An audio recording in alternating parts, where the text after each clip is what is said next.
और देखिए, छत्तीसगढ़ की अगर बात करें तो विधानसभा में जीत दर्ज करने के बाद अब लोकसभा पर भी फोकस किया जा रहा है। बीजेपी तो ऐसा कर ही रही है, कांग्रेस भी अब लोकसभा चुनाव पर फोकस कर रही है और इसको लेकर के सभी अपनी अपनी बिसात बिछानी भी शुरू कर चुके हैं। खास बात यह है कि इस बार कई नए चेहरों के साथ साथ कुछ मौजूदा सिटिंग विधायकों को भी लोकसभा के मैदान में उतारा जा सकता है। विधानसभा चुनाव के बाद अब बीजेपी और कांग्रेस की नजरें लोकसभा चुनाव पर हैं।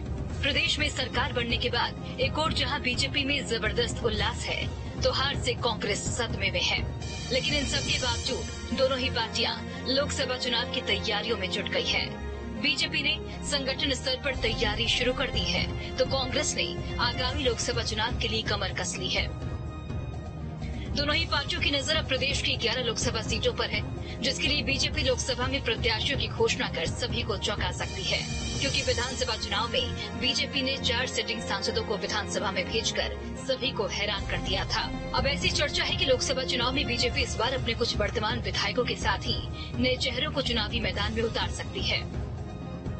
लोकसभा चुनाव होने वाले हैं और उस विषय को लेकर के लगातार भारतीय जनता पार्टी के अलग अलग कार्यक्रम चल रहे हैं और निचले स्तर पर हमारे क्लस्टर की बैठकें होने को तय है और विधानसभा की बैठक होने को तय है और निचले स्तर पर जो रणनीति के तहत पे हम लोगों ने विधानसभा का चुनाव लड़ा, उसी रणनीति को आगे बढ़ाते हुए हम लोकसभा का चुनाव भी लड़ेंगे। देखिए, भारतीय जनता पार्टी में सब कुछ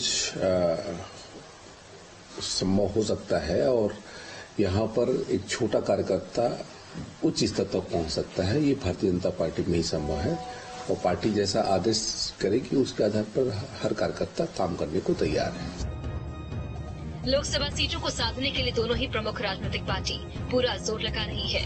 बीजेपी के बाद कांग्रेस भी एक्शन मोड में आ गई है और वो प्रदेश के सभी 11 लोकसभा सीटों में मजबूती के साथ खड़े होने की तैयारी कर रही है।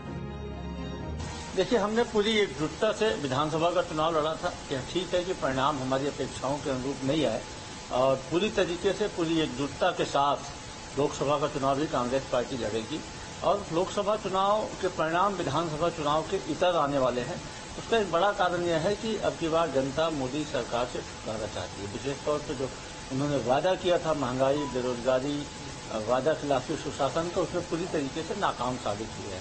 ये सारे मुद्दे लेकर हम जनता के बीच में जाएंगे और पूरी एकजुटता से हम लोकसभा चुनाव लड़ेंगे। 2018 विधानसभा चुनाव में महज 15 सीटों पर सिमटी बीजेपी ने 2023 में छत्तीसगढ़ में सरकार बनाने में कामयाबी हासिल की।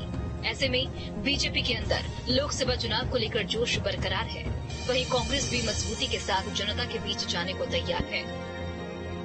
अब देखना होगा लोकसभा चुनाव में राजनीतिक पार्टी किस मापदंड को अपनाकर टिकट का बंटवारा करती है।